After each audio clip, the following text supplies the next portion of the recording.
Hola, buenas tardes, bienvenida, muchas gracias.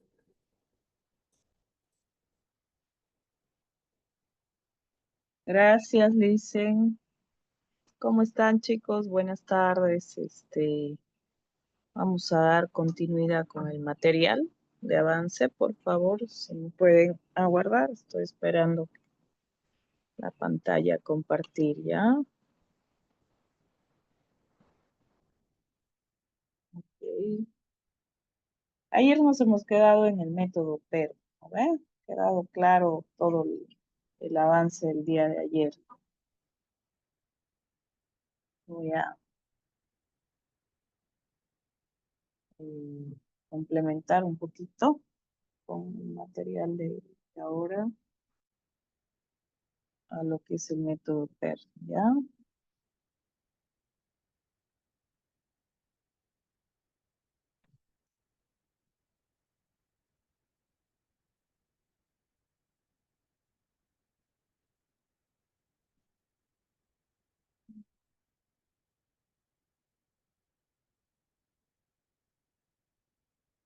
¿Se puede ver?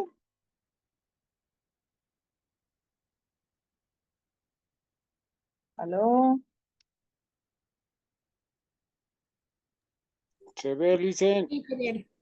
Sí, dice, se ve. Ya, gracias. Bueno, a ver, con los anteriores cursos que hacía, ¿no? Les hacía indagar, investigar, pero creo que ahora, cambié un poco la metodología y quiero ver, vamos a aplicar un poco más en práctica, ¿ya?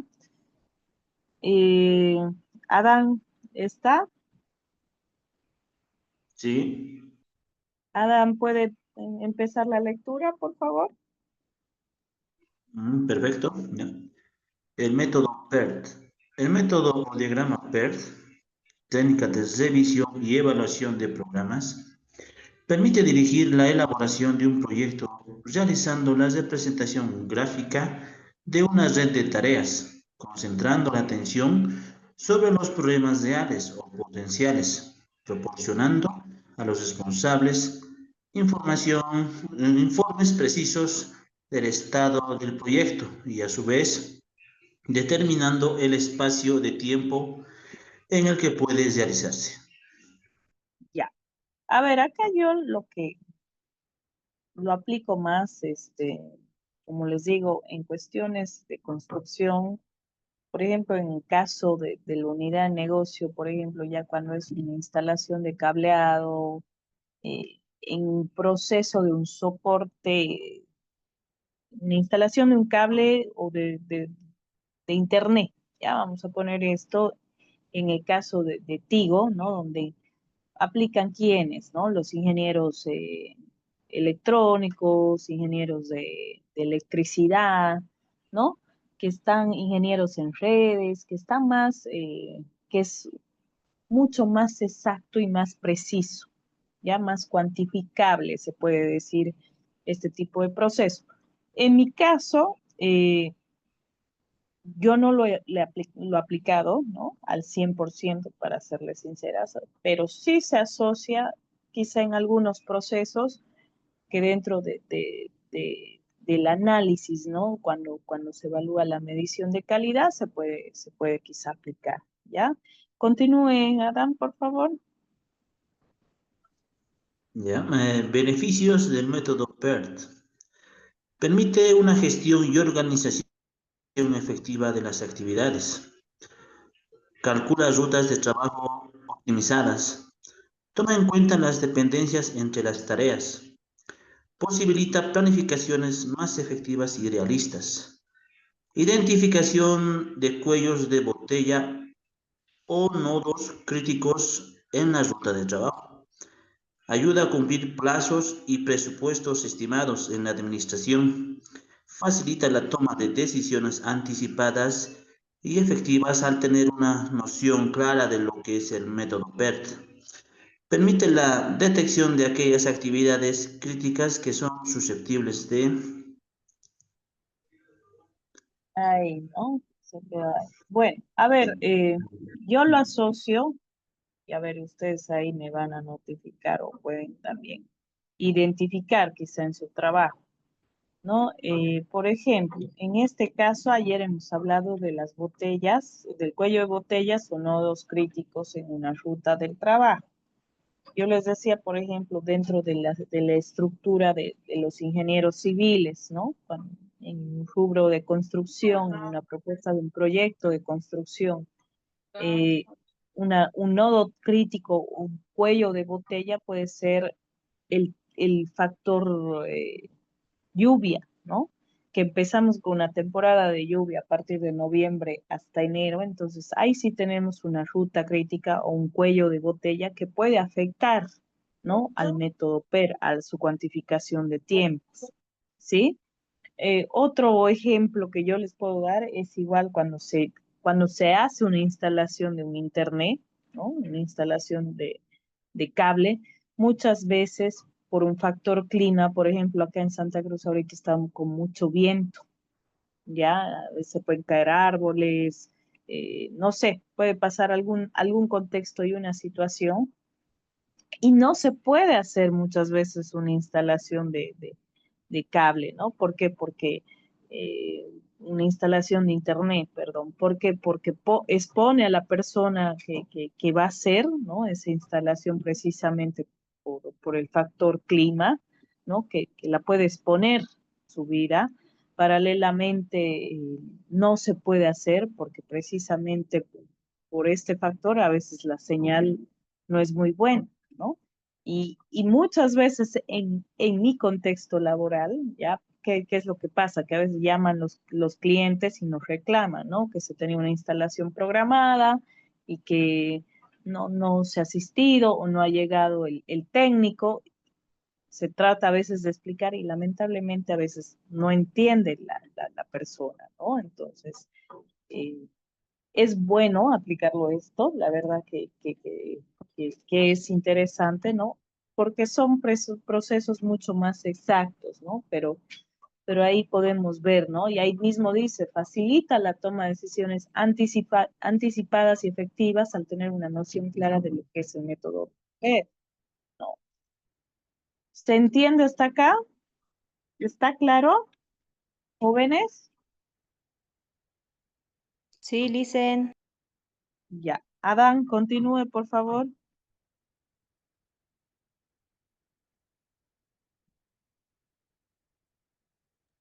Ok, el diagrama PERT.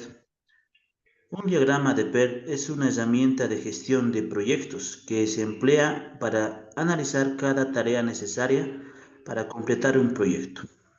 Los diagramas de PERT, diseñados para proyectos a gran escala, sirven para identificar el tiempo necesario para completar cada tarea, calculando los requisitos con un plazo más corto, más largo y más probable. En efecto, por ejemplo, a ver, y les digo ahí, ¿no? Como les digo, quizá se aplican mucho más en ingenieros civiles, en redes, arquitectura. ¿Por qué? Porque los plazos, por ejemplo, en un ingeniero de redes, ¿no? Un ingeniero que se dedica a la instalación de internet o soluciones cuando no hay internet, cableados, etcétera, va a identificar sus tiempos, ¿no? Tengo una tal dirección para llegar, entonces tengo este tiempo preciso, este tiempo por este contexto que se ha notificado con el cliente. Quizás si es una instalación de un internet, ¿no? Me va a demorar quizá en el transcurso, en mi ruta crítica de llegar a la casa, ¿no? Con la instalación más será unos 10 minutos, 15 minutos quizá, ¿no? Luego tengo que programar otra ruta de ver una falla de internet, una cobertura en una zona. Entonces, tengo que ir programando, ¿no? En tiempos de dónde me va a demorar más tiempo de acuerdo a la actividad que se pueda hacer. En el caso de la parte contable, ¿creen que aplica acá? ¿Se aplica o no? Dicen, ¿Sí? sí, a lo menos el flujo contable es secuencial, dicen, debes hacer tus asientos, tus análisis, todo es sistemático, dicen. es preestablecido. Ya, ya, entonces en el flujo contable se aplicaría el diagrama de PER. ¿Cómo sería, Jordán? A ver, A más o ver, menos, un poco empezamos por el más flujo claro. contable, como estamos registros, dicen, haciendo primero el balance inicial, hacemos nuestras cientitas en la gestión, cerramos haciendo nuestros ajustes, hacemos un análisis, todo el ciclo contable, dicen. Yo veo más la practicidad, dice Inge, que se da en procesos ya más conocidos y la experticia del que va a practicar esta metodología PERT, dicen. No así en nuevos procesos que vamos experimentando, porque sí o sí usted habla mucho de los cuellos de botella, eso se llega a identificar más cuando uno ya tiene mucha experiencia, no así en procesos que estamos recién aprendiendo. A lo menos eso yo lo voy captando, Inge. Está bien, ¿no? Sí, sí, es bueno siempre tener una noción y una perspectiva, ¿no? Siempre es bueno nutrir, ¿no? Dirías, yo, digamos, lo veo porque dentro de la unidad de negocio en que yo estoy, sí nos pasa, ¿no? Que tenemos estos cuellos de botella y nodos críticos.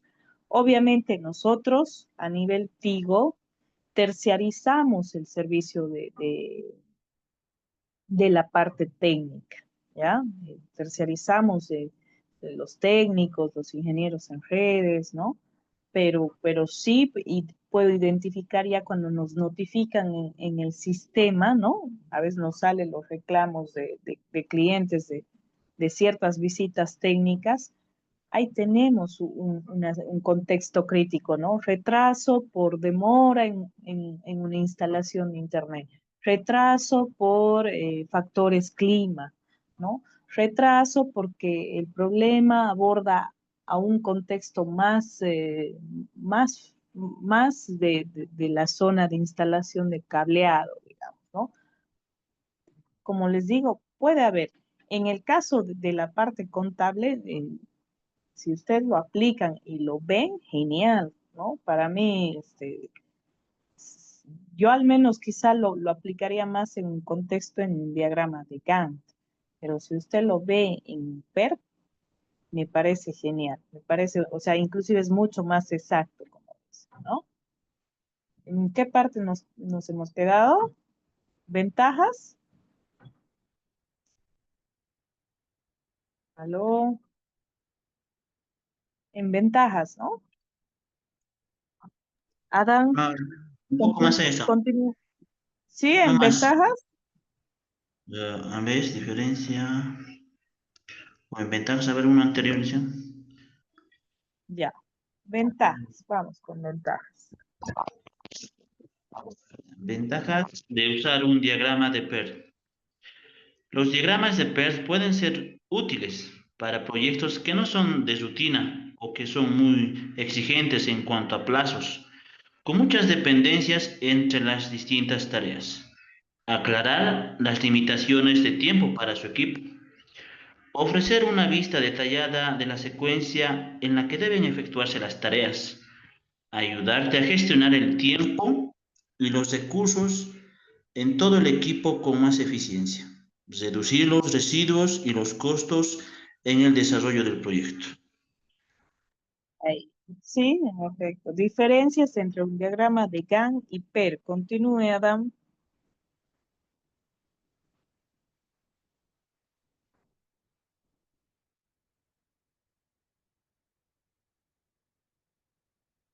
¿Aló?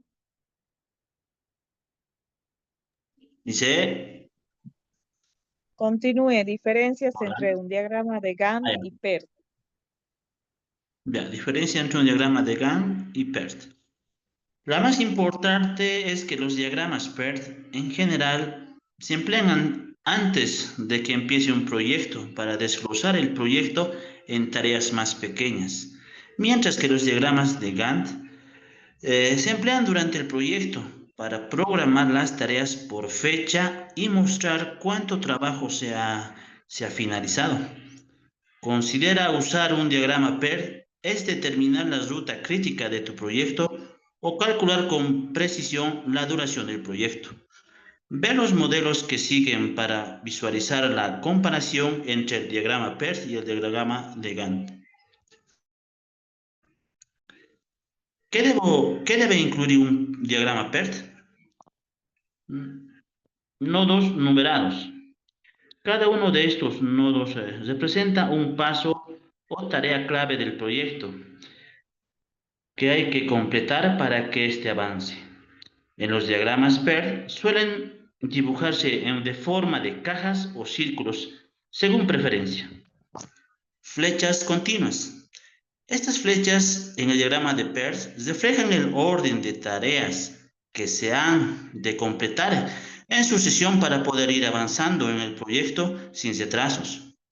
En un proyecto, estas reglas indican una relación de dependencia entre dos tareas, de forma que una no puede empezar hasta que otra no quede completada.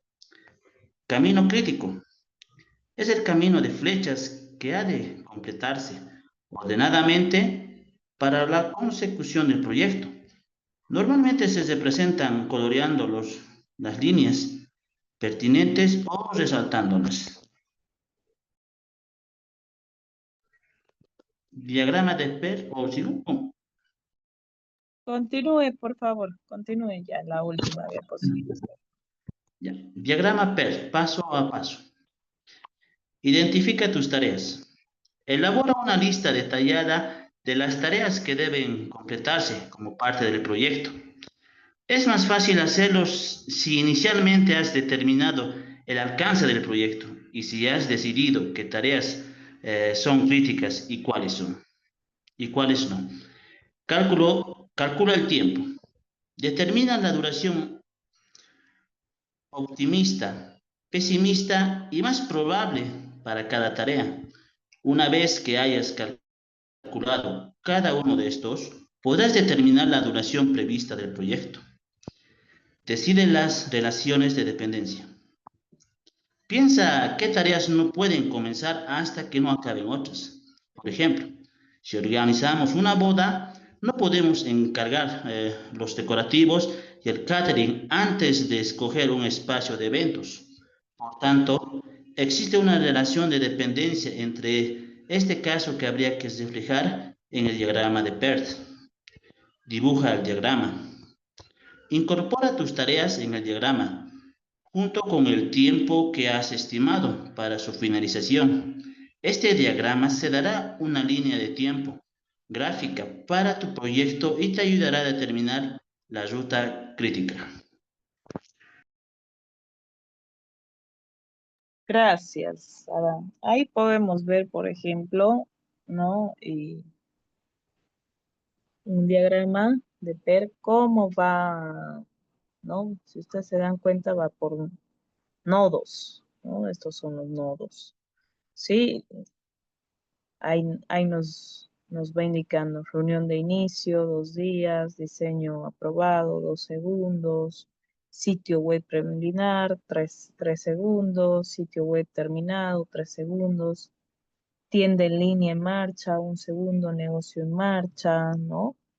Los va diferenciando y de acuerdo a cada tarea va sacando una subdivisión de tareas, ¿no? Si ahí mismo podemos ver el diseño aprobado, mercado objetivo adquirido, materiales de marketing terminados, diseño de tienda, ¿no? Y el diseño de tienda va en línea en marcha. El marketing, materiales de marketing, el sitio web, el diseño aprobado, contenido redactado, saca de ahí instalar carrito y ambos se adjuntan, ¿no? Sí, yo al menos, o sea, en este caso, ¿no? Obviamente, creo que va a depender mucho de la estructura de negocio, del equipo de trabajo, cómo trabajemos, qué nos facilite más, ¿no? En este caso, por ejemplo, si a ustedes les facilita mucho más este método, adelante, ¿no? Ahí mismo explicaba ahí su compañero y decía, bueno, dicen, vamos haciendo los balances, los asientos de ajustes. a ver, ¿cómo lo aplicarían en este caso, ¿no? ¿Cuál sería su nodo crítico? ¿O tuvieran o no tuvieran? Quizá un tiempo, ¿no? Asumo que quizás sí, ¿no? Porque muchas veces existe procesos que al momento de cuadrar o hacer los asientos contables, de que sí, ¿no? Y eso se ve en marcha, ¿no? Y se aplica ya, se proyecta en una gráfica, ¿no? Y que también nos va a servir para a la larga tomar decisiones más certeras, ¿no? Esto nos sirve de manera que a la larga podamos trabajar de manera mucho más eficiente, ¿no? Que es la idea. ¿Se entiende? ¿Está claro hasta acá este método PER? ¿Aló?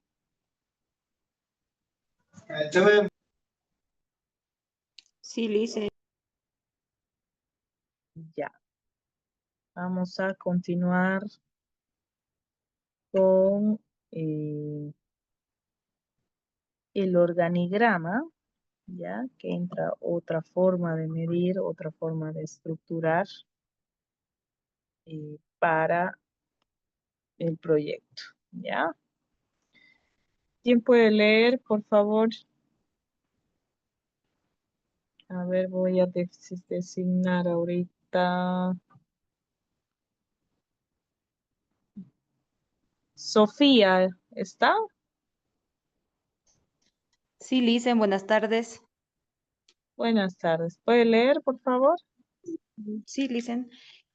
¿Qué es? Un organigrama es un esquema o representación gráfica de la estructura de una organización que refleja los departamentos con su respectivo responsable a cargo y cómo se relaciona cada área entre sí. ¿Para qué sirve? Sirve para analizar, comunicar y mejorar la organización, así como para informar a terceros sobre la misma. Ya. Ahí voy a complementar más, ¿ya? A ver, ustedes van a decir, pero dicen, ¿qué lógica tiene un organigrama que no nos sirve? Muchos los que están en empresas, por ejemplo, y ustedes van a ver, van a visitar una página web de cualquier empresa, siempre se representa mediante un organigrama. ¿Por qué nos sirven los organigramas? Porque de cierta forma nos va a proyectar y nos va a dar una claridad de cómo tiene que ser la estructura de la comunicación, ¿ya? Y la designación de funciones que de acuerdo a ello nacen los manuales de funciones, ¿ya? Esta parte de organigramas y de manuales de funciones los manejamos dentro del área del nivel estratégico, nivel táctico al 100%, que el nivel táctico entra la estructura de la administración o la gestión de los recursos humanos, ¿ya? ¿Donde qué? Donde ellos van a identificar si se aumenta el personal, si se reduce el personal, si si hay gente que está muy sobrecargada de trabajo o hay gente que hay puestos que no tienen lógica, que están ahí por demás, que existe, ¿sí? Entonces, la finalidad de los organigramas son bastante relevantes, más si cuando tenemos empresas en procesos de transición de ser empresas familiares a convertirse a empresas corporativas.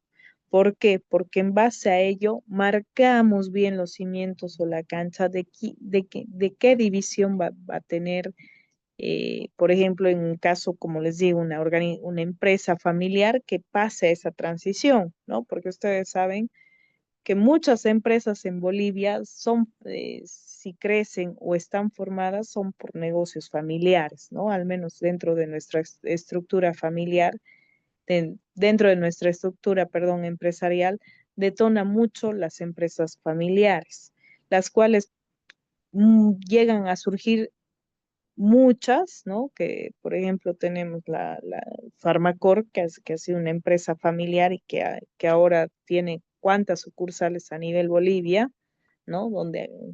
Donde ahí mismo ellos explican, ¿no? Hemos tenido que asesorarnos, hemos tenido que dar parte a una empresa que nos pueda armar un organigrama, un manual de funciones para poder ver que, que nos llevemos bien, ¿no? Que no existan rencillas, susceptibilidades. Yo les he dicho, por ejemplo, que es bonito verlo todo en teoría, pero ya una vez aplicado y cuando va creciendo una empresa y el aspecto de coordinar y organizar, de hecho es complejo, ¿no? Si en una familia, imagínense a veces cuando somos integrantes de 5 o 4 personas, tenemos peleas, ¿no? O no estamos de acuerdo en algo, imagínense cuando va creciendo una empresa familiar que van creciendo 15 a 20, 25, 30 o inclusive llegan a las 100 o 200 personas, ¿no? Entonces es importante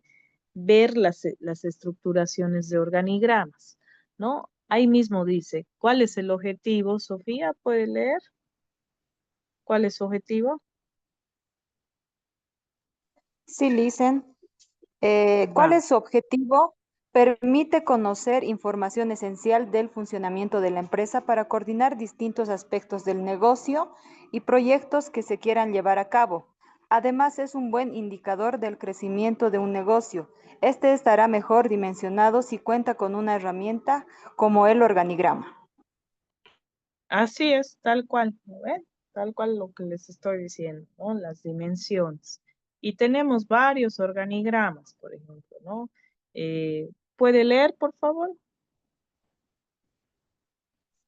¿Cuáles son los elementos que componen un organigrama? Los elementos más importantes que se deben reflejar a la hora de crear el organigrama de una empresa son los siguientes: la cadena de mando, los departamentos, tareas y responsabilidades, ámbito de control y toma de decisiones. Así es, ¿no? Por ejemplo, acá estamos viendo, ¿no? La forma, no se preocupen que lo vamos a complementar esto, ya es muy poca la información, por eso ya he decidido mejor que no No vas a diserte. hablar. Órganos de dirección, ¿no? Tenemos órganos de dirección, órganos de control, órganos de apoyo, órganos de asesoría, órganos de línea, ¿no?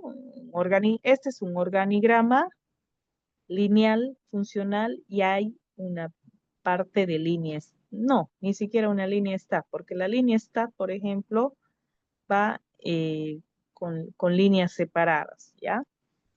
Acá tenemos netamente un organigrama lineal funcional, ¿no? Donde los dueños están acá, los accionistas, su directorio, que en base a las juntas, ustedes saben de tanto de los tipos de sociedad que se manejen, se escoge el directorio, se terciariza la auditoría, mejor para que sea parcializado, ¿no?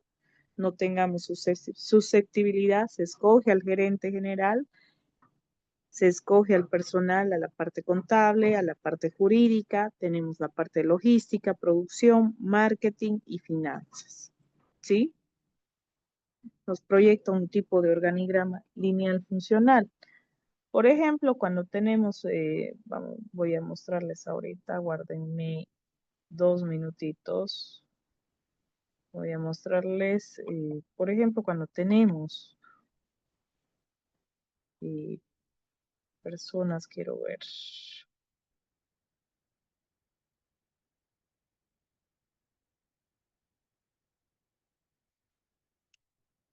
Cuando tenemos personas en mando, guárdenme,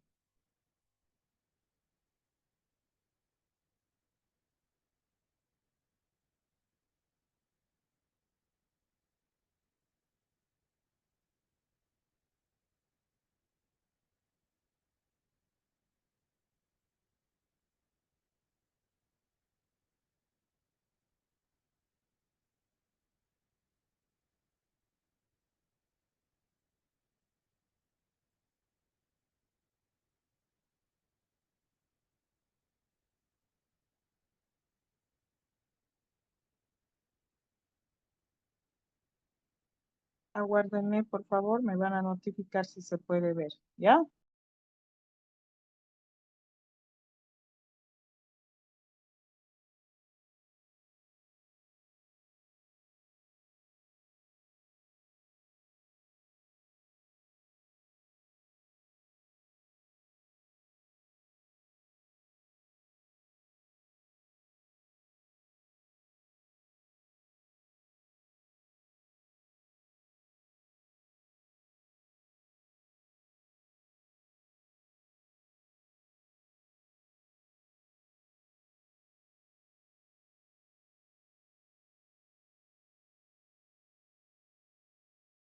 ¿Se escucha? Sí, Licen. Sí, dicen. Sí, Lisa. Ha retornado, dicen, ha retornado. El audio del video no se escucha, dicen. Ya, déjeme ver.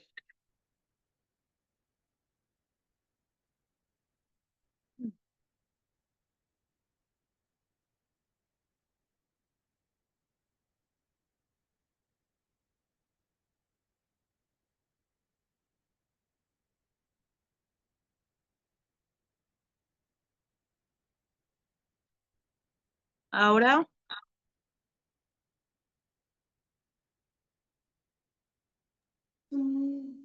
No, no se escucha, Licen. ya.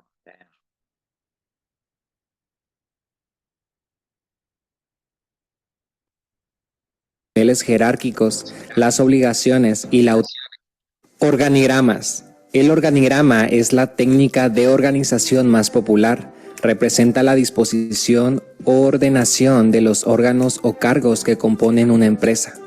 Los organigramas son representaciones gráficas de la estructura formal de una organización, que muestran las interrelaciones, las funciones, los niveles jerárquicos, las obligaciones y la autoridad existente dentro de la empresa.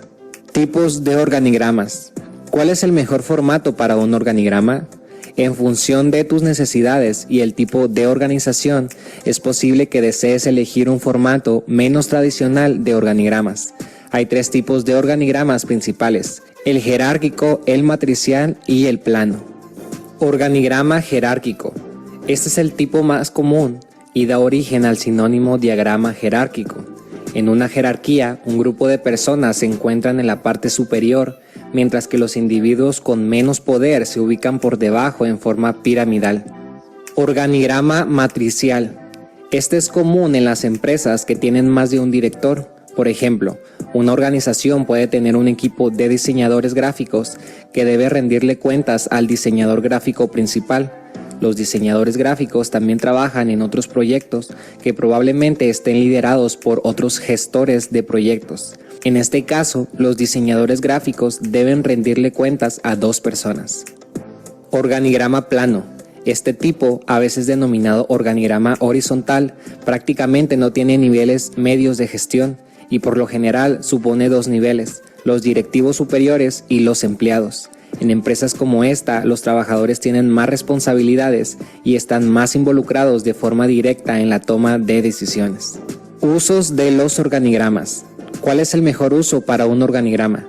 Sin importar qué disposición decidas usar, los organigramas son útiles para trazar las relaciones en tu organización y garantizar que todos sepan cómo comunicar la información clave. Puedes usar el organigrama para la comunicación organizativa y de supervisión, tal como ayudar a los empleados a saber quién le rinde cuentas a quién o ayudar a las personas a conocerse en toda la organización. También sirve para la reestructuración, como intercambiar los roles en un equipo para usar mejor los talentos de todos. La planificación de la fuerza de trabajo, como establecer los detalles de una nueva iniciativa de contratación. También nos sirve para la planificación de recursos, como la reducción de ineficiencias, modificando la asignación de roles. Y por último tenemos la genealogía, porque un árbol genealógico es, en esencia, un tipo de organigrama. Puede incluir fotos, fechas de nacimiento y fallecimiento, así como enlaces que contengan más información sobre cada persona. ¿Qué tema te gustaría que se tratara el siguiente video? Déjamelo saber en los comentarios. Ya. ¿Qué opinan, chicos?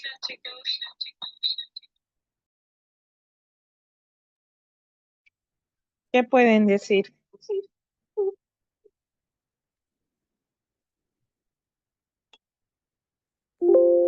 Por ejemplo, a ver, dentro de lo que viene a ser los organigramas, el tipo de estructura horizontal que ahora actualmente se aplica, ¿no? Mayormente se aplica en empresas que están creciendo, las nuevas tendencias, las nuevas generaciones. Los organigramas también hay que analizarlos de acuerdo a los tipos de generaciones, ¿ya? No es lo mismo una persona que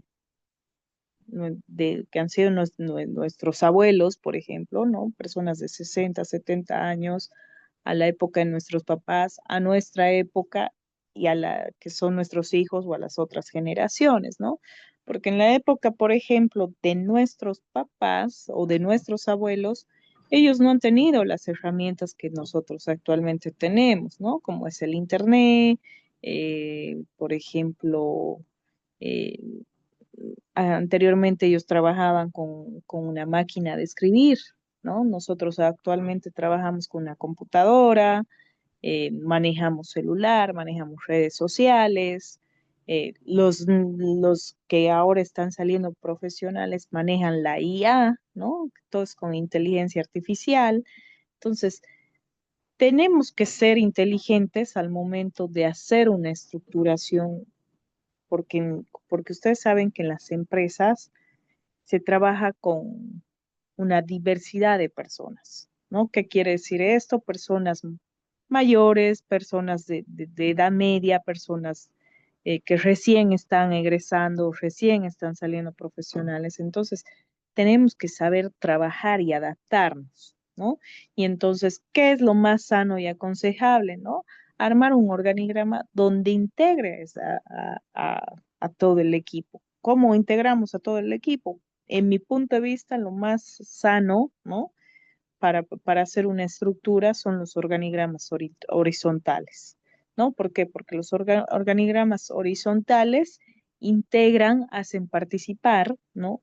Y por ende las ideas se comparten, ¿no? Existe una comunicación mucho más fluida, no hay eh, no hay una línea de mando que sea tan estructurada y tan formal, ¿no?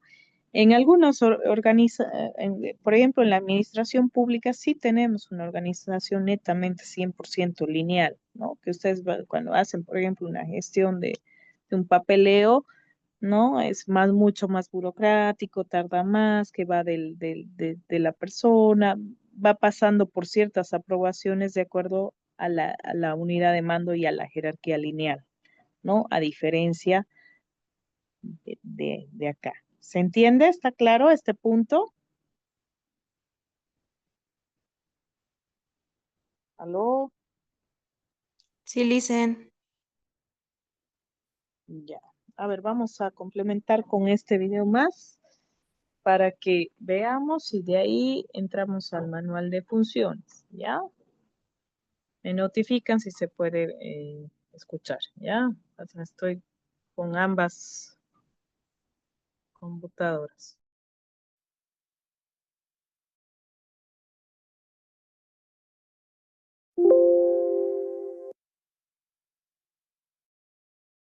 Nuevo Head and Shoulders anti-resequedad nutrición diaria. Con miel y aceites esenciales, nutre y retiene la hidratación. Estos son 1000 libros de gramática de inglés. 100 kilos de caca. Y Hablaremos sobre el organigrama y sus diferentes tipos.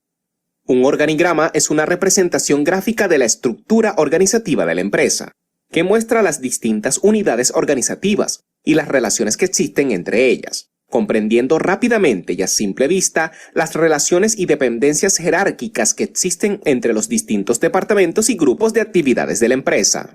El organigrama, por tanto, esquematiza la estructura de la empresa, cumpliendo de esta forma una función informativa tanto para los trabajadores de la propia empresa como para las personas y entidades externas que tienen un cierto interés en la compañía. Por tanto, cuenta con dos funciones principales. Por un lado, sirven para comunicar a los distintos integrantes de la empresa su posición dentro de ella y sus relaciones de dependencia. Por otro lado, es útil como carta de presentación ante el exterior, ya que sirve para que entidades o personas ajenas a la empresa descubran a las personas encargadas en cada ámbito de la organización. Eso sí, para cumplir con esas dos funciones, un organigrama debe reunir tres requisitos imprescindibles. Número 1. Exactitud. Debe reflejar fielmente y sin errores la estructura de la organización que representa. Número 2. Actualización. Como las organizaciones cambian a lo largo del tiempo, el organigrama debe actualizarse periódicamente para recoger los últimos cambios de la estructura de la empresa. Número 3. Claridad y sencillez. Tiene que ser fácilmente comprensible por las personas que lo van a utilizar. En la actualidad, hay numerosos esquemas que pueden llevar a cabo las empresas para elaborar un organigrama. Ahora bien, como cada empresa es un mundo, se deben conocer los tipos de organigramas que existen, su clasificación y las características que tienen cada uno para ver cuál se adapta mejor a la situación o intención de la empresa. Antes de ver los diferentes tipos de organigramas que existen, hagamos un pequeño repaso de las principales características de un organigrama. Número 1. Representa la estructura organizacional de una empresa. Número 2. Muestra los distintos niveles de autoridad y jerarquía que existen dentro de una organización. Número 3. Las diferentes divisiones están unidas por flechas direccionales. Número 4. Ayuda a comprender la comunicación dentro de una organización. Número 5. Hace hincapié en la organización formal de la empresa dejando de lado la organización informal. Ahora sí, vistas las características, los organigramas pueden ser clasificados en función de diversos criterios, como pueden ser tipos de organigramas por su finalidad.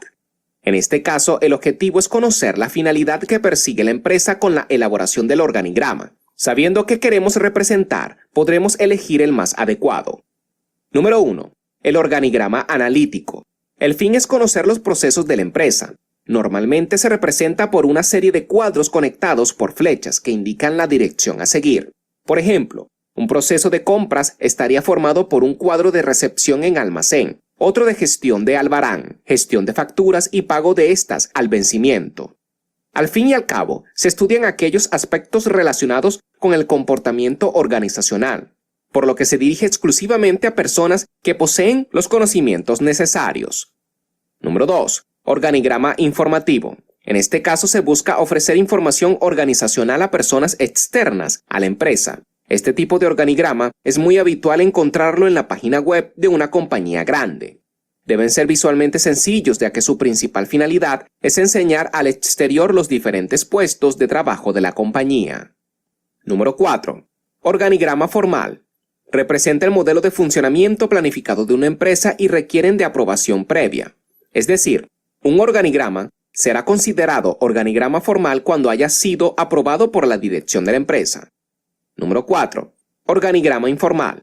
En este caso es el contrario al organigrama formal. Es decir, un organigrama será considerado informal cuando no haya sido aprobado por la dirección de la empresa.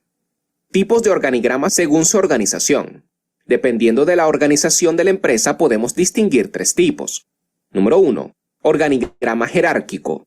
Este es el más común y es perfecto para empresas que buscan una estructura de control o de poder en forma de pirámide, es decir, de arriba abajo. Este diseño va a facilitar la comunicación entre superior y subordinado. Sin embargo, cuenta con el inconveniente de ser más rígido a la hora de definir las funciones de cada trabajador. Número 2. Organigrama matricial. Esta estructura va a combinar distribuciones verticales y horizontales, creando de esta manera relaciones entre departamentos diferentes. Por un lado, los puestos de trabajo y departamentos se dividen según las funciones que realizan, y por otro lado se encuentran las divisiones de la organización. Su capacidad de incluir estas relaciones interdepartamentales hace que sea un tipo de organigrama muy positivo para el desarrollo de proyectos conjuntos. No obstante, también puede llegar a generar confusión a la hora de gestionar responsabilidades. Número 3. Organigrama plano. Esta estructura no cuenta con niveles de medios de gestión, es decir, desaparecen los cargos de mando intermedios, dejando solo 2 roles dentro de la empresa, los directivos y los empleados. Supone una relación mucho más directa, proporcionando una mayor autonomía a los trabajadores. Tipos de organigramas por la forma de presentación. En este caso se clasifican en función de cómo se representan. Los más relevantes serían: organigrama vertical. En él se representan las partes de arriba hacia abajo y de forma jerárquica. De esta forma, aquellos con mayor autoridad, es decir, los miembros que conforman la dirección de la empresa, estarán en la cima del organigrama. Número 2. Organigrama horizontal. En estos casos, no se busca mostrar la autoridad de la persona, sino las relaciones que existen entre ellas. Por eso se representan de izquierda a derecha, lo que provoca que todos tengan el mismo nivel jerárquico. Número 3. Organigrama mixto. El organigrama mixto es una mezcla del organigrama horizontal y vertical. Parte de un área principal que actúa como líder de la empresa y se despliega de arriba hacia abajo con las diferentes áreas. De forma horizontal se despliegan los departamentos que componen cada área. Este tipo de organigrama es común en organizaciones de gran tamaño, con elevado número de empleados y divisiones. ¿Tú estás cansado de los Ferrari, los Lamborghini, las mansiones y los apartamentos de lujo en Dubái? Cuando vendes formación en el mundo del emprendimiento. Número 4. Organigrama circular. En él se representan las partes por medio de círculos concéntricos. En el centro se colocará la dirección general y a su alrededor las diferentes direcciones funcionales. Esto facilita una visión global y sencilla de la empresa. Número 5. Organigrama de bloque. Similar al organigrama vertical, pero con la diferencia de que la representación se lleva a cabo a través de bloques, conformando un gráfico con forma de pirámide. Número 6. Organigrama escalar. Se utilizan las sangrías para señalar la autoridad. Cuanto mayor es la sangría, menor es la autoridad de ese cargo. Tipos de organigramas por su naturaleza. Este criterio hace referencia a la organización de la cual emana. Conforme a este se pueden distinguir 3 tipos. Número 1. Microadministrativos. Son aquellos que poseen la visión general de una sola empresa. Número 2. Macroadministrativos. En este caso se incluye información relacionada con más de una empresa. Número 3. Mesoadministrativos. En este tipo de organigrama se incluye información de todas las empresas que forman parte de un sector. Debido a su magnitud, no se suelen elaborar por las empresas privadas, pero sí por las instituciones. Su uso sirve para visualizar un ramo específico de actividad. Tipos de organigrama por su ámbito. Estos organigramas se centran en el entorno donde se llevan a cabo las labores de una organización. Se dividen en 2 tipos. Número 1. Generales. Son aquellos que muestran detalles más genéricos de la organización de una empresa, siempre a un nivel jerárquico, general, sin meterse en muchos más detalles o relaciones internas. Número 2. Específicos. Son aquellos que demuestran de forma detallada la estructura que compone un área determinada. Por ejemplo, el organigrama del departamento de marketing, es decir, se centra en mostrar un área muy concreta de la empresa. Y por último, tipos de organigrama por su contenido. En este caso se clasifican según la información que contengan. De esta forma se dividen en 3 tipos. Número 1. Integrales. Son aquellos organigramas que muestran todas las representaciones que componen las unidades administrativas de una organización. Además, señalan la relación jerárquica entre las unidades, generalmente a través de números. Los organigramas generales e integrales son equivalentes. Número 2. Funcional. Este tipo de organigrama, además de representar la estructura organizacional de la empresa, indica las funciones que debe cumplir cada departamento. Esto permite dividir el trabajo de una manera eficiente y evitar confusiones durante la división de tareas. Además, facilita la comunicación dentro de la empresa y ayuda a los empleados a saber cuál es su rol. Número 3. Organigrama de puestos, plazas o unidades. En él se representan todos los puestos con los que cuentan una compañía para su buen funcionamiento. Ventajas de tener un organigrama. Una vez visto los diferentes organigramas que existen, la empresa debe elegir cuál de todos se adapta mejor a sus circunstancias.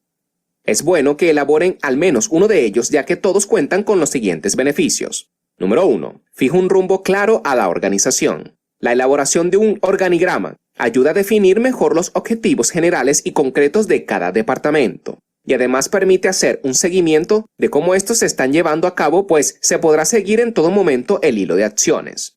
Número 2. Transparencia en la proyección profesional. Para los trabajadores, un organigrama aporta claridad en su camino de ascenso dentro de la compañía. Esto puede motivar al trabajador a querer escalar por el organigrama, ya que deja de ser una idea abstracta y se convierte en un objetivo real. Número 3. Entendimiento de la organización. El organigrama muestra la cadena de mando y define cómo se deben llevar a cabo las relaciones dentro de los departamentos.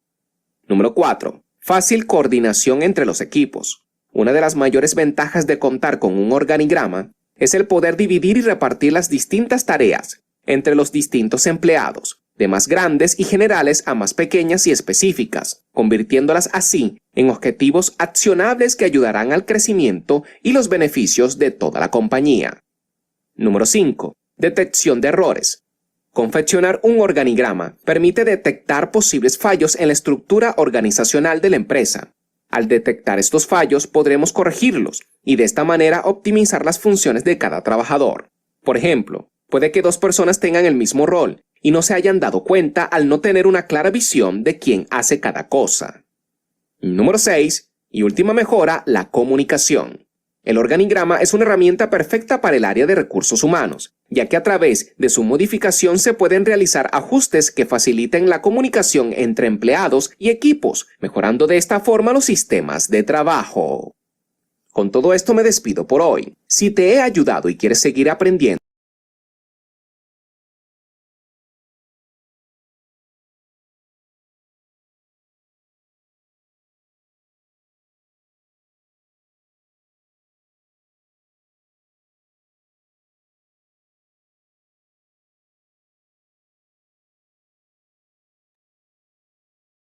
¿Qué opinan? ¿Qué les ha parecido?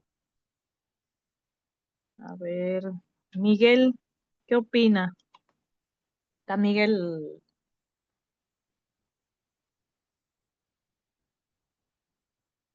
Arancibia?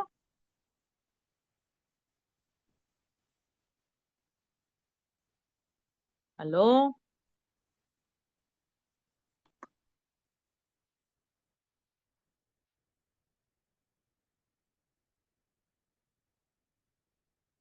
¿Qué pueden decir de chicos? ¿Mm? Es importante el manejo de los organigramas, ¿ya? Todas las empresas nos manejamos en base a organigramas, quizá los que están en su empresa, ¿no? Al momento de ingresar, de ser nuevos, ¿no? Les hacen una inducción, ¿no? ¿Qué quiere decir esto? Una inducción de la misión, visión, objetivos, de cómo está estructurada la empresa, ¿no? Les muestran quizá un manual de funciones, ¿no? Porque en base al organigrama nosotros vamos a ver nuestro manual de funciones, ¿no? Un manual de funciones donde nuestro cargo está ahí descritas las funciones. Inclusive cuando salen con las solicitudes de trabajo, ¿no? Se basan en el análisis de los organigramas, ¿no? Nosotros no podemos sacar una solicitud laboral, ¿no? Una propuesta, una oferta laboral sin antes identificar el organigrama y ver si realmente la gente está necesitando, ¿no? Por así decirlo, alguna solicitud, ¿no? Entonces, por eso es importante el aspecto de los organigramas, ¿ya? ¿Se entiende hasta acá? ¿Jóvenes? Sí, Licen. Sí, Liz. Ya. En base a ver, ¿qué tipo de organigrama yo les he notificado que tenemos que hacer muchas veces el análisis, ¿no? De quiénes forman parte de poder que puedan trabajar, ¿no? En una institución. Se tiene que ver el análisis de de las generaciones para poder tomar en cuenta, ¿no? Yo les decía, dependiendo la estructura, dependiendo el tamaño, ahí hemos visto la diversificación, las líneas STAB, cómo se refleja gráficamente, ¿no? Cuando está más marcado, más grueso. Y en base al organigrama, ¿no? Ya la parte de recursos humanos arma los manuales de funciones. Todo este tipo de estructura y de organización nace, por si acaso, de la administración científica, ya acá tal cual como lo dice, ¿no? Ahí mismo dice origen y evolución del manual de funciones, ¿no? Ahí nace desde la administración científica, que es a principios del siglo XX, que el que la indujo fue Frederick Taylor, introdujo la estandarización de tareas, ¿no? Y en base también a la revolución industrial, ¿no? Que surgieron las primeras formas de documentación, roles y responsabilidades. Yo ayer les había mencionado a Henry Fayol, ¿no? Que introdujo el concepto de dividir actividades, ¿no? La teoría de la organización. Crecimiento corporativo y burocracia nace de Max Weber, que se desarrolla la teoría de la burocracia, ¿no? Y da a cumplir ciertos estándares de calidad, ¿no? Para que las tareas sean totalmente precisas, que nacen las economías de escala, ¿no? Con las ISO 9001, ¿no? Donde los productos se tienen que mantener en el mismo tamaño, forma, en cuestión de producción, ¿no? Acá nos estamos basando en cuestión de producción, que tienen que tener el mismo tamaño, forma, lugar, color, exactitud, me dejo entender, y la era digital y automatización son las más dinámicas y se adaptan a rápidos cambios, que actualmente lo aplicamos, sí, en un 100%. ¿Sí? ¿Cuál es el objetivo del manual de funciones? A ver, va a leer. Jonathan está. Jonathan Vargas.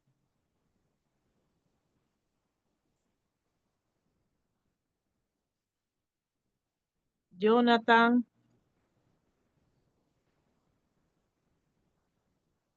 No está Jonathan. Johnny González. ¿Está Johnny González? Licenciada, Vamos, lea Johnny, por favor. El Hola. objetivo del manual de funciones en una empresa.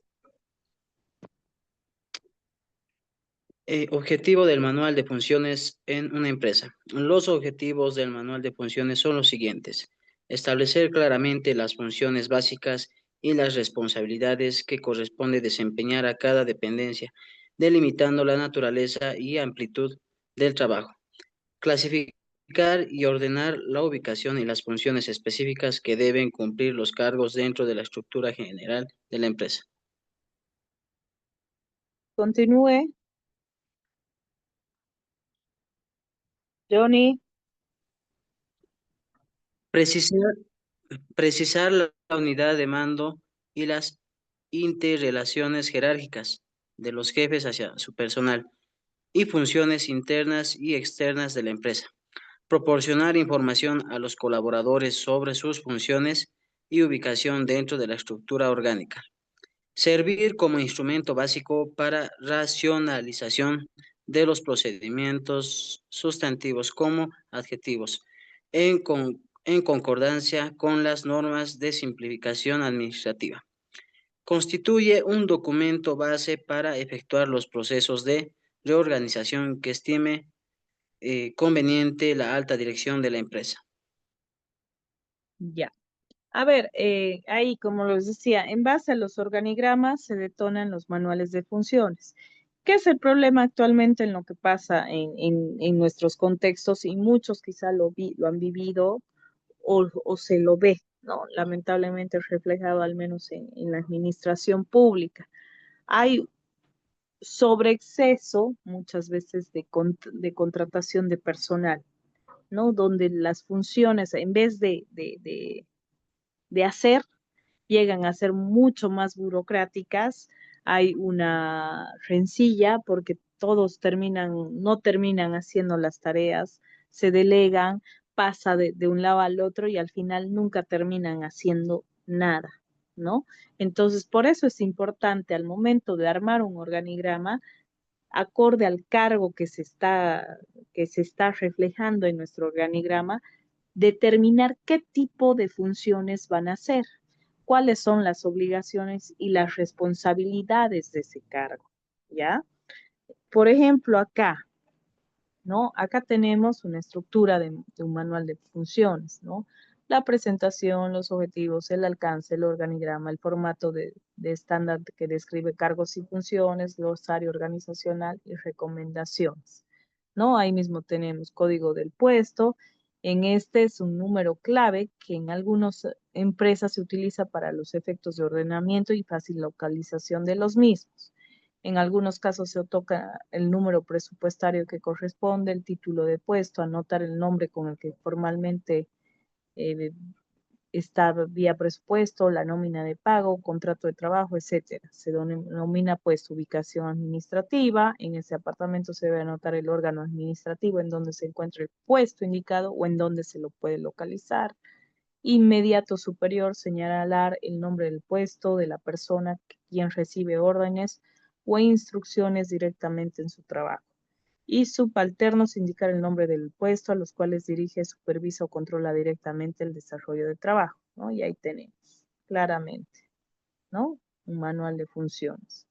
Identificación, descripción del puesto, cuál es la naturaleza del puesto, qué atribuciones tiene, qué relaciones tiene, con quiénes tiene que trabajar, qué tipo de autoridad tiene o quién está bajo su mando, qué responsabilidades tiene, qué tipo de perfil académico tiene que tener, el tipo de experiencia, habilidades blandas y destrezas que se tengan que tener y otros requisitos. Esto mayormente ustedes cuando ven una oferta laboral está esto, ¿no ve?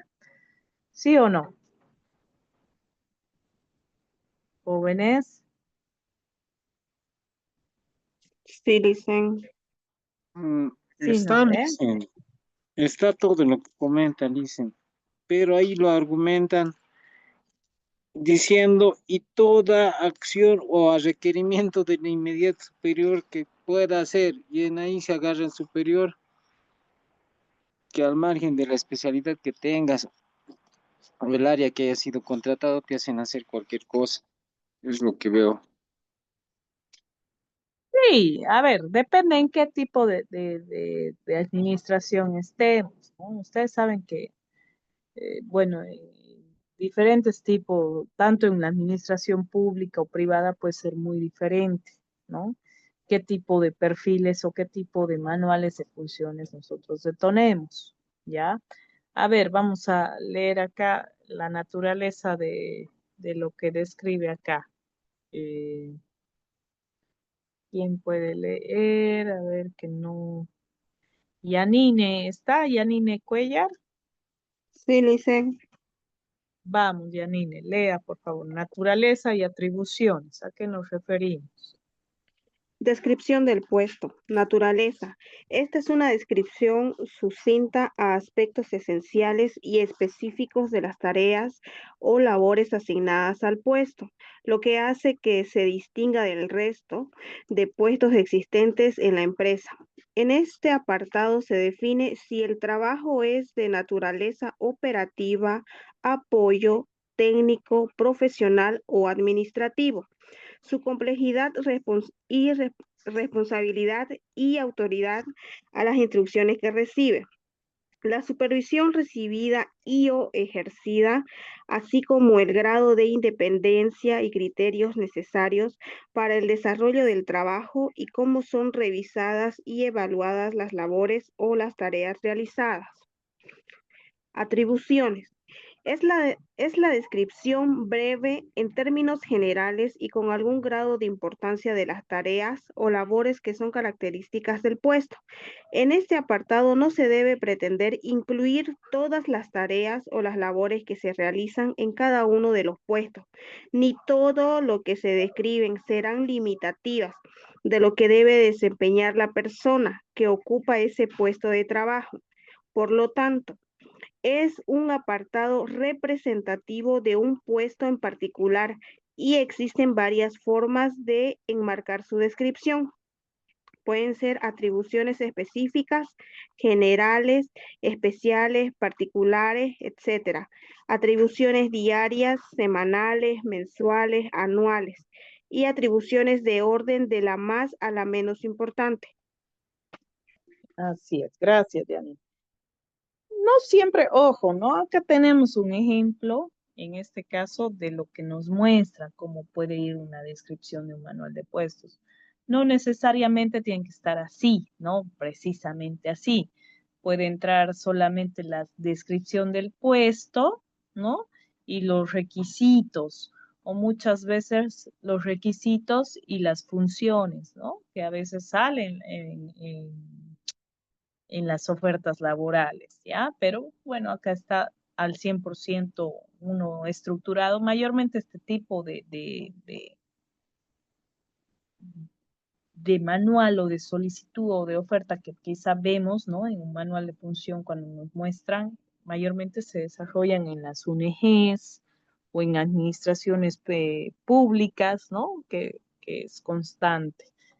No es tan estructurado, por ejemplo, en una administración privada, ¿no? Al menos en mi caso yo no he visto tan, tan estructurado esto, ¿sí? ¿Quién continúa? A ver, Wilson, ¿está Wilson Cruz?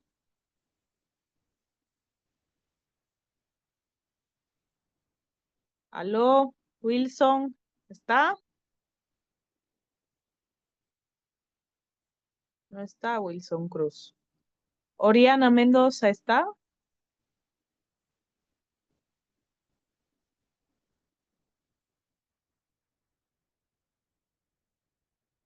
Oriana.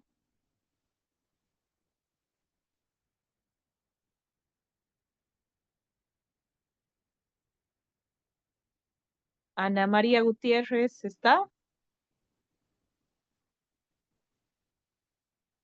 ¿Aló?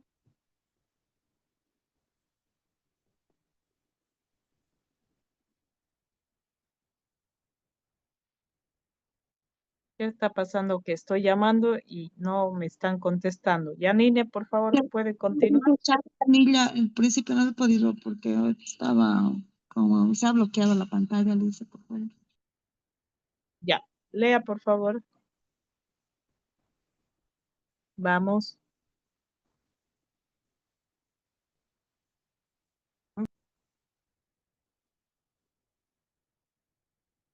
¿Aló? ¿Continúo yo, Lisen? Sí, Yanine, continúe, por favor. Ejemplo de un manual de funciones. Descripción del puesto.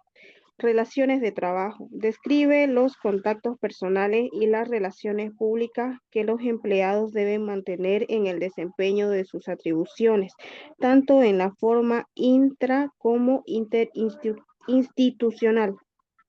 Autoridad.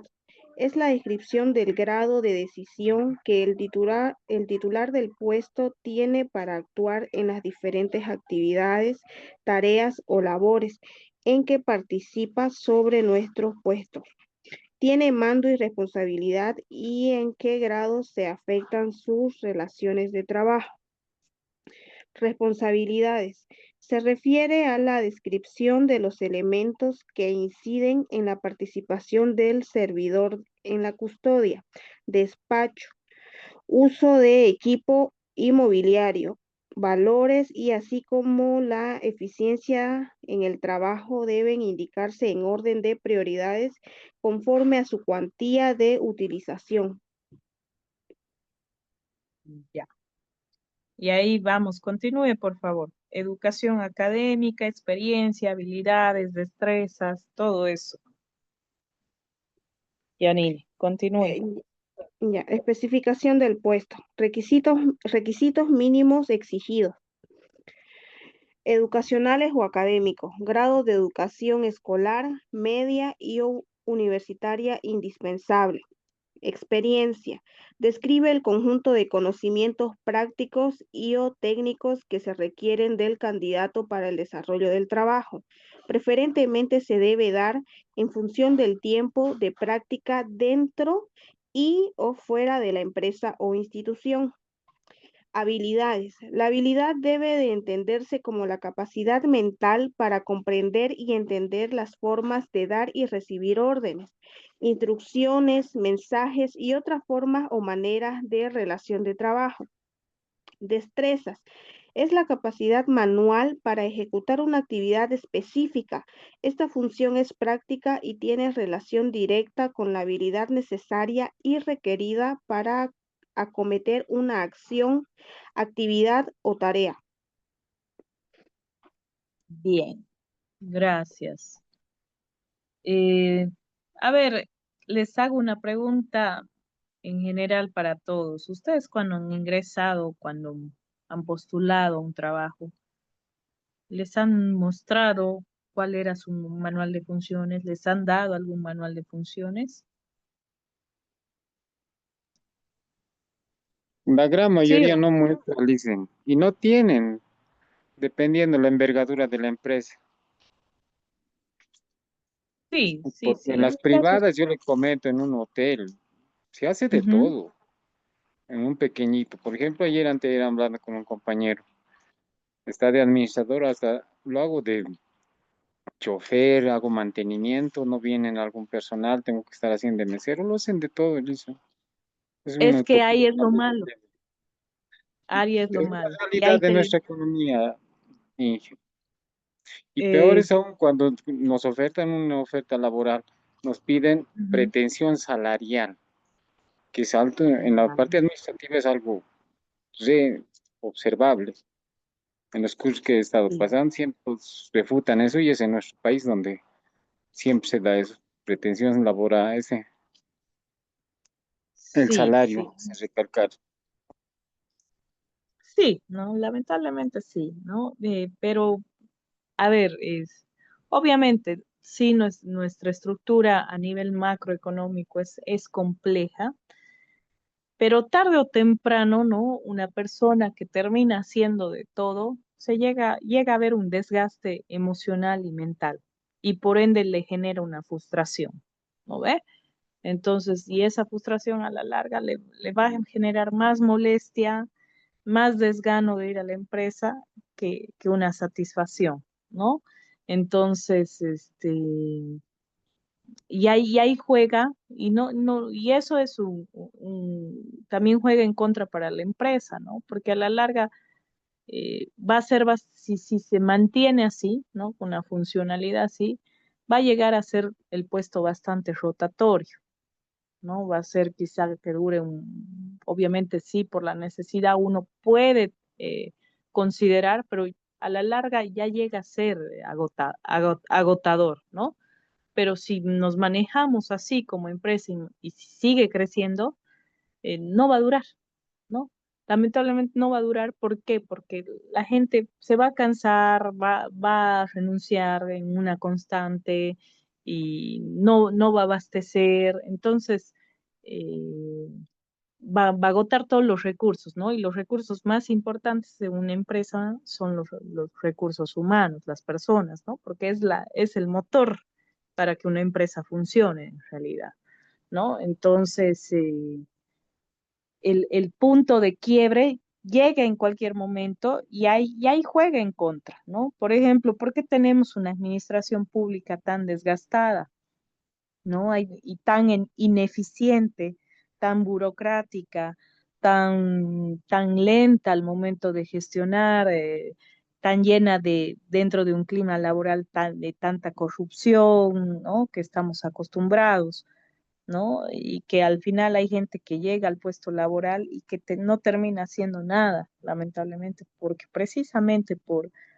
este tipo de contextos, cuando no entramos a una empresa y no nos hacen una inducción y no nos marcan la cancha desde un inicio, cuáles son nuestras funciones y queda muy ambiguo el puesto laboral, llega a ser un desgaste, ¿no? Y llega un momento de que nos vamos a frustrar profesionalmente, ¿no? Entonces, eh, puede ¿cuál es el éxito de varias empresas? ¿Por qué surgen muchas empresas? Obviamente, ¿no? Juega mucho el factor económico, pero a la vez si económicamente estamos bien, pero no hay una buena organización, tampoco va. Todo es un engrane, ¿no? Dentro de las empresas. Y peor si una empresa va creciendo, tiene que haber mucha más estructuración, un organigrama mucho más claro y un manual de funciones mucho más claro, ¿no? Y eso pasa en todas, ¿no? Todas las empresas, ¿no? Llega al menos Tigo a pasar por una transición de reducción de personal también, ¿no? Entonces, ahorita estamos así, de lo que hacían 3 personas, ¿no? En una estructuración, una persona está haciendo los 3 puestos para una, ¿no? Me dejo entender. Entonces, es tan saturado el trabajo que a veces no da, ¿no? Y llega a ser en efecto agotador, ¿no? Cansa, desgasta mentalmente, emocionalmente. Pero siempre es bueno, ¿no? Establecerse y coordinar los manuales de funciones. Y ayer hablábamos igual, por ejemplo, ¿no? Del método O y M, cómo aplicamos nosotros internamente para nosotros, qué actividades haríamos primero, cuáles son nuestras prioridades, cuáles son las tareas del día a día, ¿sí? Para que nos podamos organizar y manejar mejor y que también nuestro trabajo nos resulte a la larga que sea mucho más holgado. ¿Se entiende hasta acá, jóvenes? ¿Está claro estos puntos? ¿Aló? Sí, Licen. Sí, dicen. Bueno, a ver, ya vamos a terminar. Ahí entra lo último, penúltimo en realidad. Eh, el diagrama de proceso o el diagrama de flujo, ¿no? El diagrama de proceso es una representación de diagrama que ilustra la secuencia del OPI, ¿no? De las operaciones que se realizarán para conseguir la solución de un problema. Diagrama de flujo se refiere a una descripción física de los puestos de trabajo, de sus componentes materiales y la ubicación de las circunstancias, ¿no? De las interrelaciones que van a tener de un servicio para el personal como los eh, trascendentes. El diagrama de procesos detona del manual de funciones, ¿ya? ¿Cómo se representa el manual de funciones? En base a un diagrama de flujo. Por ejemplo, eh, en ¿no? Un proceso de tareas es procesable, sí, no, cuál es el proceso a seguir, cuál es el proceso no a seguir. Ahí tenemos un diagrama de flujo que se plantea. Gráficamente, ya se representa por los manuales de funciones, ya gráficamente, ¿no? Inclusive, ustedes cuando compran una televisión, un celular o una radio, tenemos un manual de funciones, ¿no? ¿Ve? De cómo instalar el celular, cómo prender, cómo apagar, eh, nos da, ¿no? Cuando compramos una televisión es exactamente lo mismo. Tenemos un manual de funciones, una licuadora que nos da esa estructuración. Los libros de cocina, igual, tenemos un manual de funciones de cómo hacer, por ejemplo, una torta, ¿no? Nos da, ¿no? Los tiempos, la preparación y en efecto todo el proceso está bien estructurado y a la vez nos muestra gráficamente. Lo mismo al momento de un celular, ¿no ve? Nos muestra, a ver, voy a tratar de que se vea. mm, Nos muestra de lo que viene a ser de un celular, ¿sí o no? Cuando compramos un celular o una lavadora, por ejemplo.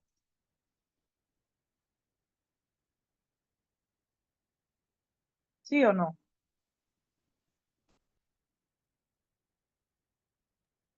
Sí, Lisa, Por todos ejemplo, los electrodomésticos vienen con su manual de funciones. y ahí mismo está un manual, ¿no? Un diagrama a eso nos referimos cuando nos muestran un diagrama de flujo, ¿ya? Tanto de un celular como en fin, de todo, ¿no? Por así decirlo. No me está permitiendo, pero bueno. Igual en cocina, por ejemplo. Nosotros mayormente, por ejemplo, en los procesos cuando vamos en comida rápida, también nos muestran el diagrama de flujo de cómo hacer el pedido, ¿no ve? Por ejemplo, a ver, ¿cuál he visto que me he dado cuenta que asociado en los pollos Kingdom, en Burger King, en McDonald's, tenemos todo ese diagrama de flujo, ¿no? Que eso ya llega a ser prácticamente una automatización del servicio al momento de autogestionarnos, al momento de comprar un producto o un servicio, ¿ya? Tenemos eso, ¿no? Ahí mismo. Y cuando igual entra el personal, al menos en cocina, tenemos esa inducción, ¿no? Nos muestra gráficamente cómo estar, ¿no? Freidora, dosificar, llenado de ración, almacenamiento, la plancha, el depósito de salsas, el montaje manual, empaquetado, almacenamiento. Todo el manual, perdón, el diagrama de flujo nos representa, ¿no? Tanto al momento de hacer una gestión de compra o también al momento de inducción en base al manual de funciones que nosotros tenemos en descripción, ¿sí?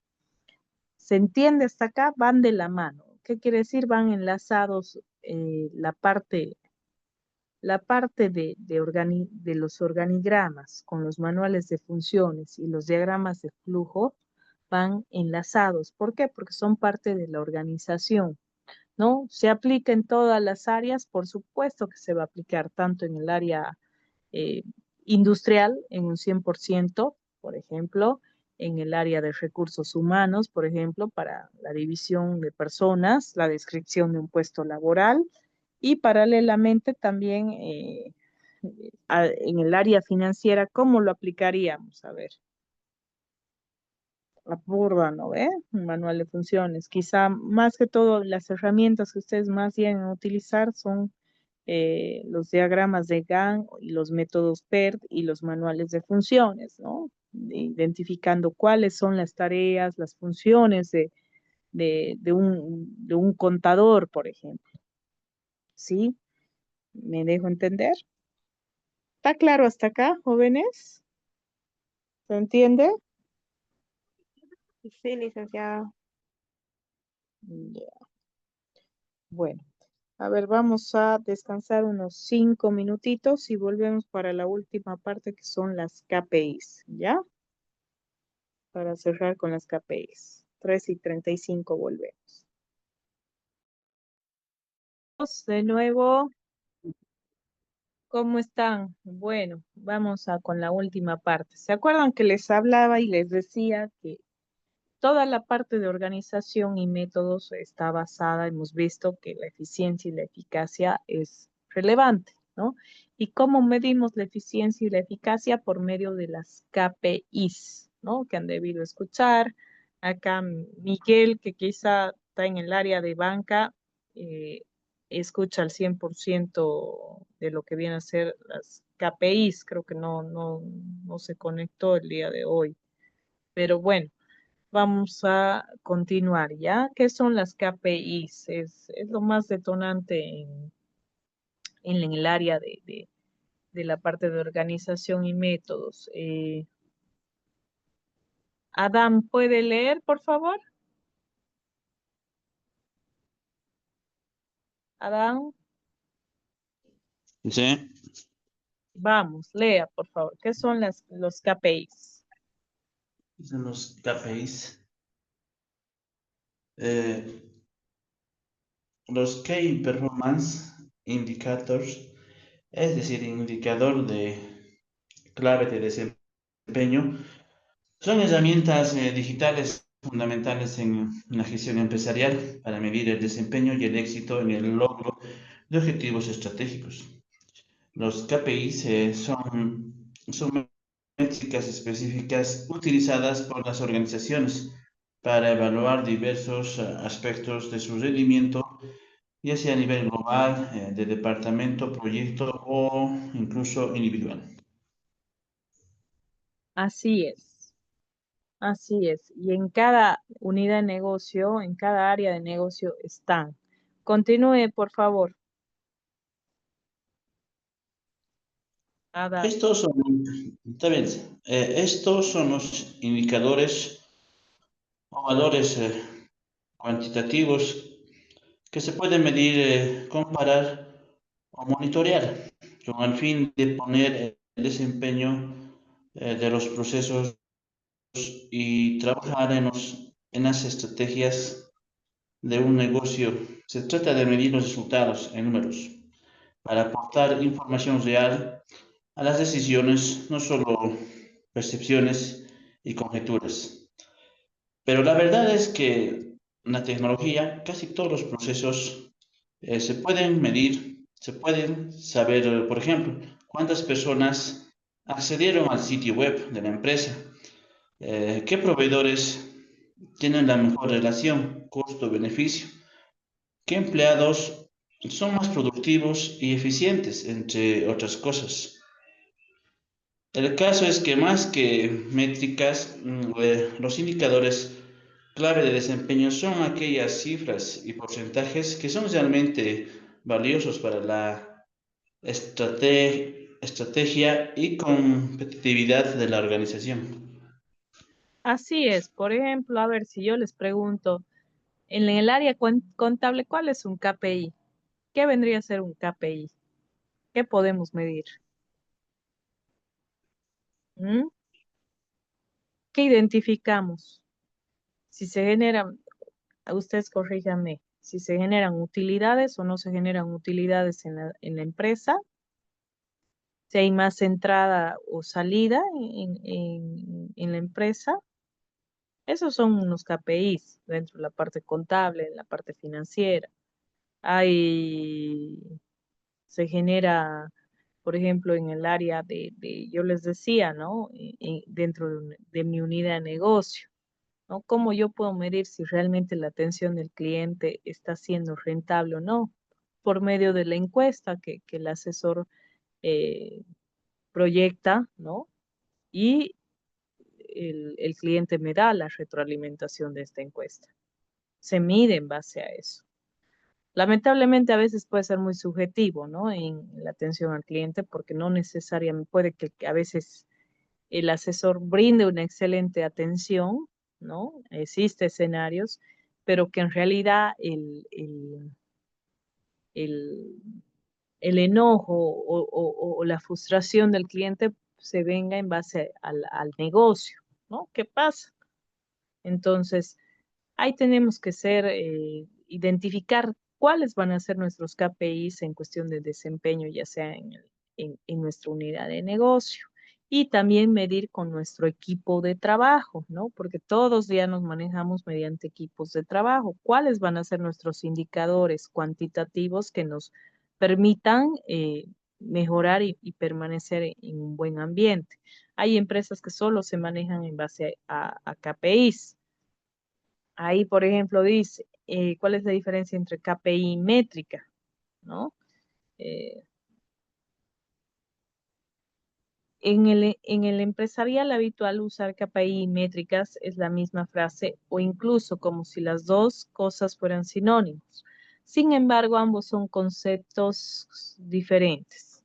Aunque están relacionados con la planificación empresarial estratégica, uno es la base de otro. Esos mismos, la métrica se utiliza para estructurar los KPIs. En general podemos utilizar y decir que la métrica es información numérica, mientras que el número KPI utiliza esta medida hasta entonces en estado bruto para pedir los resultados de la empresa. Tasa de clics, por ejemplo, en el sitio web, la métrica es el número de clics brutos en el sitio web de la empresa. E indicador puede medir el porcentaje de aumentos de clics en un periodo de tiempo determinado y qué tasa se convirtió en ventas. Por ejemplo, hay pongo un claro ejemplo de lo que yo les hablaba, ¿no? En mi unidad de negocio. ¿Cuántas llamadas yo tengo al día? ¿Cuántas llamadas recibe mi asesor? ¿No? Mi asesor al día recibe o gestiona unas 50 o 60 llamadas por día. ¿Ya? Esa es una métrica, pero el aspecto de un indicador de un KPI que le califique con un 10, pueden ser un porcentaje de 5 de las 60 o 20 de las 60, ¿me dejo entender? En la parte de ventas, ¿no? Por ejemplo, yo tengo prospectos que me han preguntado por el producto 200 personas, pero mi venta cerrada y gestionada han sido 30 personas. ¿Sí? ¿Me dejo entender? ¿Jóvenes? ¿Aló?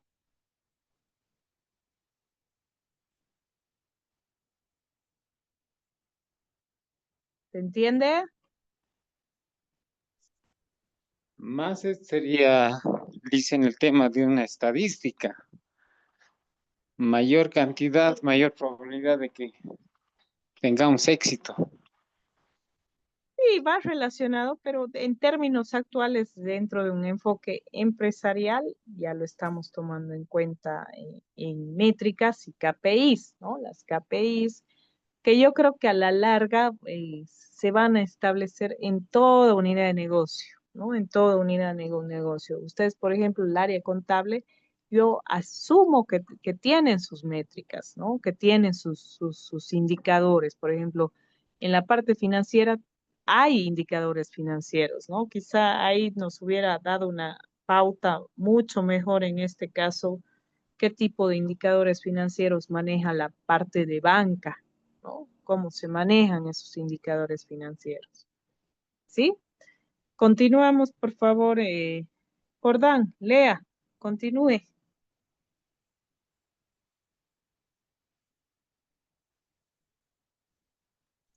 Voy a hacer el intento, dicen, estoy en celular. Vamos. A ver, voy a hacer su... Haga clic para agregar el título. Falta editar esa diapositiva, dice. Números de empleados. Si bien la métrica se dice que la empresa tiene 100 empleados, el KPI puede medir cuánto puede producir estas personas por horas. Personas por horas. En resumen, las En X, métricas en X horas. En resumen, las métricas son solo algo que se puede medir, mientras que los indicadores miden realmente el desempeño del negocio. Indicadores primarios y secundarios. Primarios. Los KPI primarios son principales para evaluar el desempeño del negocio y ayudar a comprender si de hecho la empresa está en el cambio correcto y optimizado su eficiencia. Secundario. Los KPI secundarios, también conocidos como indicadores tácticos, mostrarán cómo se está logrando los resultados, es decir, acompañan cada etapa de la estrategia definida, analizando indicadores complementarios y apoyando los indicadores primarios.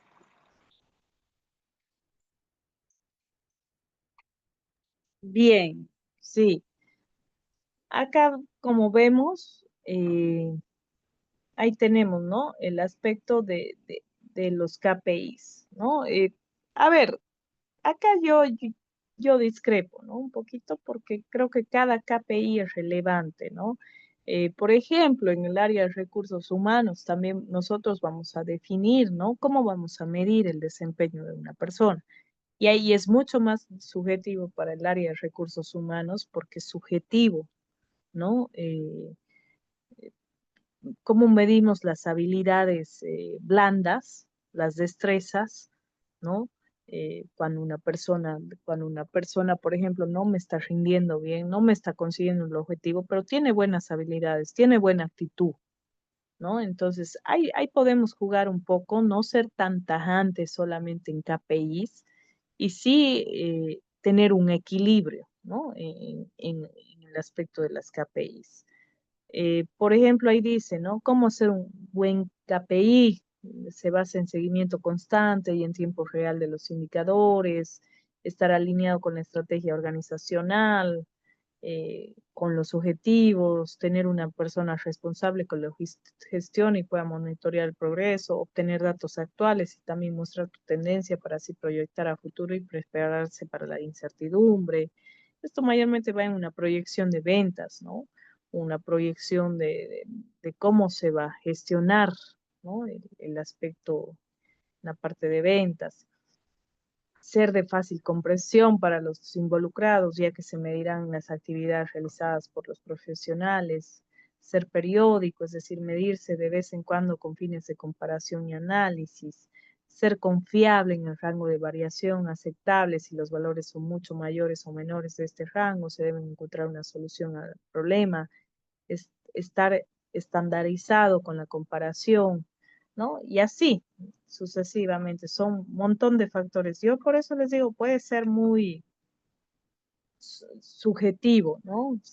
Porque hay personas y es bien complejo para el área de recursos humanos, porque puede que ya, ¿no? Lamentablemente, nosotros para las empresas somos números. Si no rendimos, estamos chao, ¿no ve? O sea, no me rinde, no me genera números, es en vano. Esta unidad de negocio no me genera números, la cerramos, ¿sí?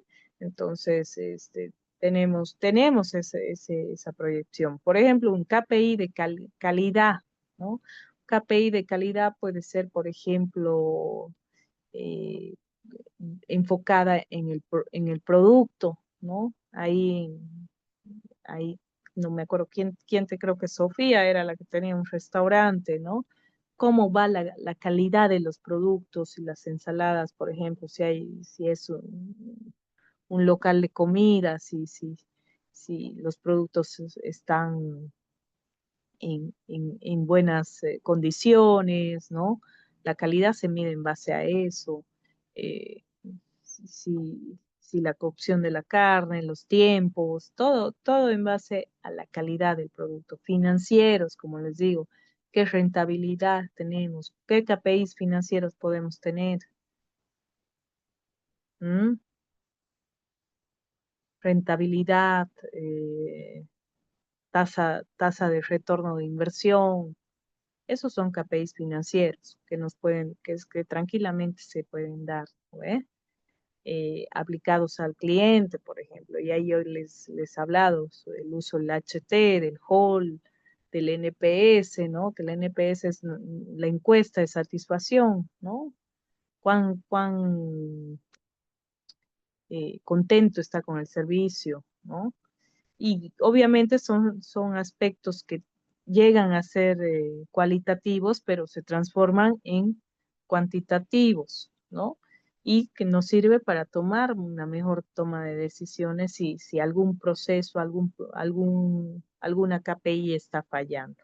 ¿Sí? Por ejemplo, en el caso de atención al cliente, ¿no? Si yo me doy cuenta, por ejemplo, en base a las encuestas, ¿no? Y me dan la retroalimentación, la encuesta que es constante, la queja con las visitas técnicas que se tienen programadas, voy a tener que analizar si realmente, por ejemplo, ese caso hipotético, si continúo con la empresa o quizá trabajar de otra forma o ver otras estrategias para mejorar el servicio en cuestión de visitas técnicas. Lo mismo en los KPIs financieros, quizá tengo 3 opciones de banco, ¿no? Que me van a dar un crédito. ¿Cuál me es más rentable? ¿Cuál tiene un menor porcentaje? ¿Cuál es más factible? ¿Sí? ¿Me dejo entender?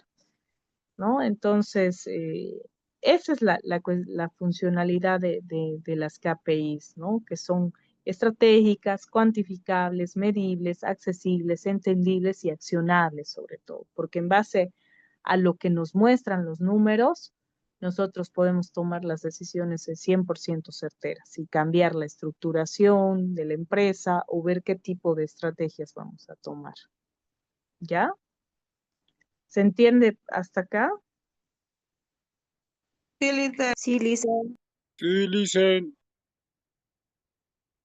Por ejemplo, acá, ¿no? Acá tenemos ejemplos de KPIs, ¿no? Y en todo ámbito, ¿no? La tasa de conversión, los cortes de adquisición, retorno de inversión en publicidad, tasas de clics, costes de clics, valor de like, promedio de margen de beneficio bruto. Por ejemplo, los que se dedican al área de marketing digital o los influencers, ¿no? ¿Cuál es su KPI? ¿Cuántos seguidores tienen? Ojo, que no es un 100%, un indicador al 100% predecible, ¿no? Porque, por ejemplo, y existen casos, ¿no? Hay personas que tienen como 3 millones de seguidores, pero postea algo, publica algo y solamente 10 personas le dan un like, ¿no? Entonces, ¿cuánta difusión llega a la gente esa publicidad o esa comunicación que una empresa decide trabajar con ese influencer? No es rentable porque puede que tenga 3 millones de personas, pero solamente 10 le dan el like o le siguen o le creen, digamos, ¿no? ¿Me dejo entender? ¿Se entiende hasta acá, no? Sí, Licen. Sí, Acá, por ejemplo, miren, por ejemplo, ¿no? Un claro ejemplo de los KPIs financieros, ventas, marketing, menciones de coach, respuestas, impresiones de me gusta, alcance, comentarios, compartidos, otros muros, visitas de perfil, impresiones, clic al sitio web. Ahora que mayormente todo se está dando con las redes sociales en la parte de ventas, ¿no ve? En YouTube, por ejemplo, reproducciones, suscriptores, comentarios, videos, me gusta, no me gusta, ¿no? Ahí, por ejemplo, un ejemplo, ahí dice. Supongamos que uno de los objetivos de una organización es conseguir un incremento del 30% de sus ingresos por ventas al final del presente año. Para ello podríamos usar como indicador el aumento mensual en las ventas cotizadas. Otro indicador sería el número de cotizaciones exitosas realizada y entregadas a tiempo en el transcurso del año. Lo siguiente sería documentar todos sus cambios, empezando con su línea de base de dichos más sencillamente, el punto desde donde empezamos las ventas y las cotizaciones, ¿no? Cantidad, periodo anterior, relación de anillo, cantidad de precio unitario, objetivo a lograr. Mayormente se proyectan así las ventas, ¿no? ¿Qué temporada ha sido la más alta? Por ejemplo, ahora todas las empresas van a manejar, ¿no? Al 100% estos KPIs. ¿Por qué? Porque viene una temporada que es la de Navidad, ¿no? ¿Ve? Donde todo el mundo compra para los niños, hay viajes, hay fiestas, hay eventos. Diciembre es un mes bastante movido para toda unidad de negocios, un flujo bastante alto. Entonces, hay una proyección de objetivos y de KPIs a lograr, ¿sí? ¿Se entiende, jóvenes? ¿Está claro estos puntos de las herramientas OIM que hemos visto el día de hoy y que hemos cerrado?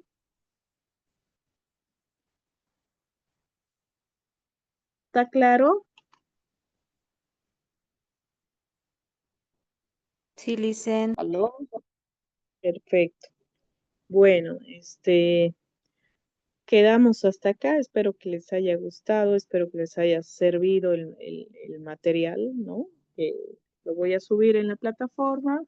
Va a haber un práctico para que ustedes puedan hacerlo y paralelamente el examen de teoría y el material, por supuesto, que hemos avanzado el día de hoy. Ya, eso sería, jóvenes. Conmigo queda hasta acá la clase. Gracias, Lice María Luisa. Gracias, chicos. Nos vemos y que tengan un buen fin de semana. Muchas gracias, Licen. Buenas Muchas tardes. gracias, ingeniera. Primeramente agradecerle por haber aceptado la invitación que Funde le ha hecho para que pueda compartir sus conocimientos con los participantes estos 2 días. Ingeniera, siempre es un honor estar en sala con usted. Gracias, Lice. Hasta luego. Que pasen un buen fin de semana, chicos. Hasta luego. Gracias, Igualmente. Lice.